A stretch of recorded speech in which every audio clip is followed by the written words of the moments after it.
I rise in opposition to this resolution, not because I am taking sides and picking who the bad guys are and who the good guys are, but I'm looking at this more from the angle of being a United States citizen, an American, and I think resolutions like this really do us great harm. In many ways, what's happening in the Middle East, and in particular with Gaza right now, we have some moral responsibility for both sides in a way, because we provide help and funding for both Arab nations and Israel.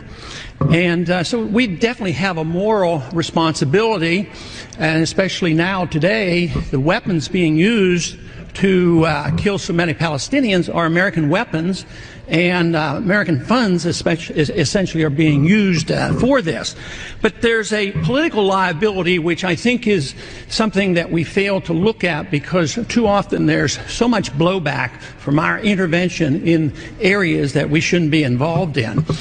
You know, Hamas, if you look at the history, you'll find out that Hamas was encouraged and really started by Israel, because they wanted Hamas to counteract Yasser Arafat. And you say, well, yeah, that was better then and served its purpose, but we didn't want Hamas to do this. So then we as Americans say, well, we have such a good system, we're going to impose this on the world. We're going to invade Iraq and teach people how to be Democrats. We want free elections. So we encourage the Palestinians to have a free election. They do, and they elect Hamas. So we first, indirectly and directly through Israel, help establish Hamas. Then we have election. Then Hamas becomes dominant, so we have to kill them. You know, it just doesn't make sense. During the 80s, you know, we were allied with Osama bin Laden.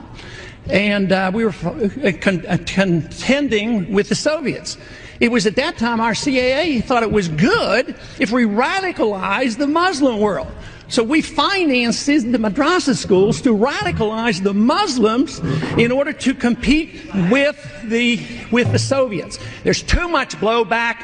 There's a lot of reasons why we should oppose this resolution. It is not in the interest of the United States. It's not in the interest of Israel either.